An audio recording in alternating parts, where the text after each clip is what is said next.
In the Doctrine of Signatures, which we get a little more esoteric, talks about that the plant often tells you what it's for.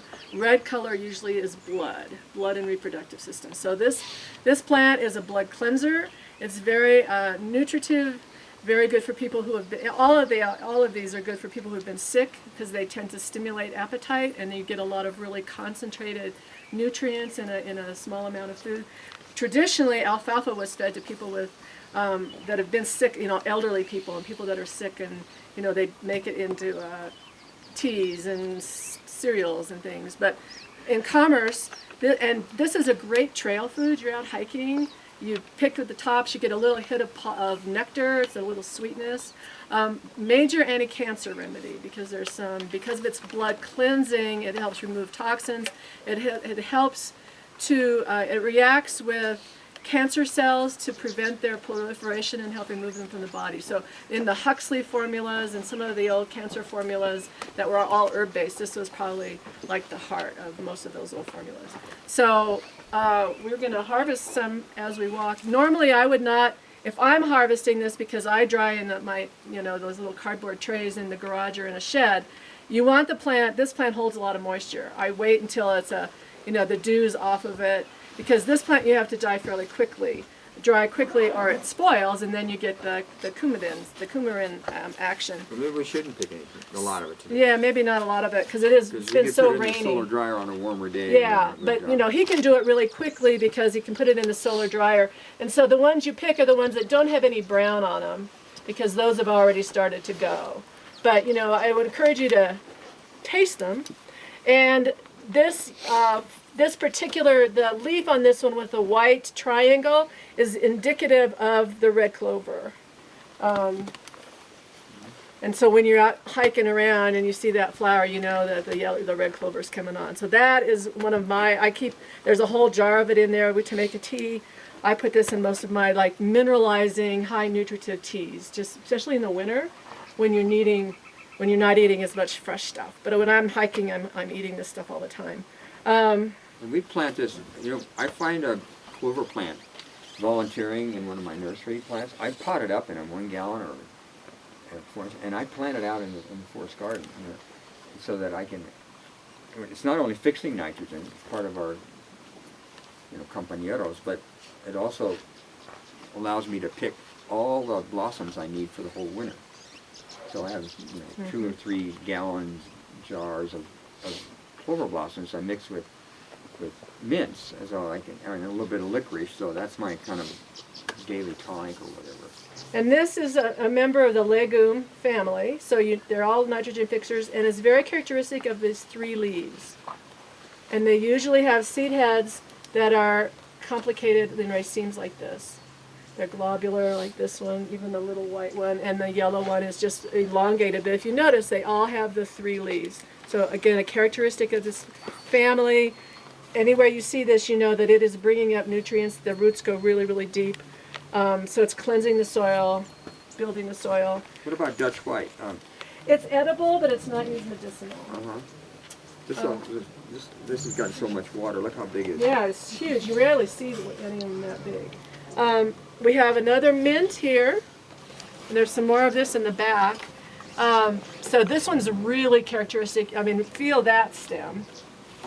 Oh yeah, it's like a perfect square. That is huge. That is motherwort.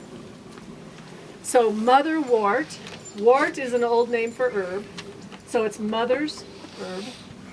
Its Latin name is Lionaris, lion, cardiaca, lion-hearted. So this is a woman's remedy and a heart remedy. So sometimes just the name can tell you, again, traditional old uses. So this is for women to bring on delayed menstruation. It's stimulating, and then it's tonic and nutritive for the heart. Lion-hearted, so healthy. Get a lion-hearted heart. Another mint here. I'd say this is probably spearmint. It's a little gentler.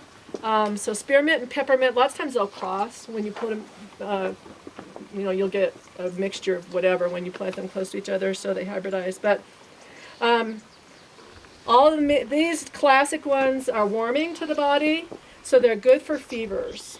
So when you have a fever, you want to make the body sweat because the organ is their skin is your largest organ of detoxification. You get the toxins being removed, the sweat is cooling. So it's a natural way of reducing a fever. And then on the degrees, peppermint is stronger than spearmint. And then you've got like catnip down here. So like for children, you might want to go with the catnip spearmint. And then for adults and those of us that are a little tougher, you might start with the peppermint. Peppermint may, so for some people, is almost too heating. But definitely helps you sweat. And so like for cold and flu, you usually mix a mint with an anti-nausea.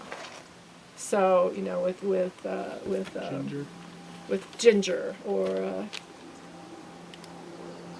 and this is also, these are actually anti-nausea also. They're very calming and soothing to the digestive system. All their mints are. They're all anti-gas, so people that have a lot of dyspepsia and gas, again, any of the mints will work. Chamomile is another one that's not a mint, but oh, now we have so many things. And more concrete all over. Hollyhocks. You see, he's got hollyhocks all over the place. For those of you from back east, if you're familiar with marshmallow and the use of marshmallow, this is our local substitute. So it's what they call demulcent, which is coating and soothing.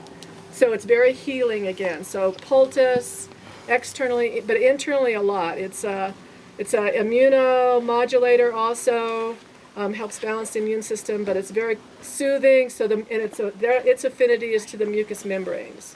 So irritated mucous membranes.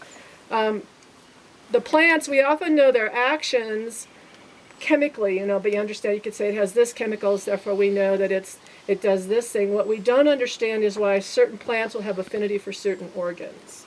And so, you know, one mint may be more active on the lungs than on the stomach, or one plant more active like this one on the reproductive system, where maybe the spearmint really doesn't do anything with the reproductive system. That's the part we don't understand. Mother Nature hasn't shared that with us, but she's allowed to have a few secrets.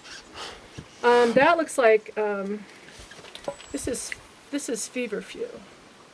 Yeah. Yeah. Another one in there.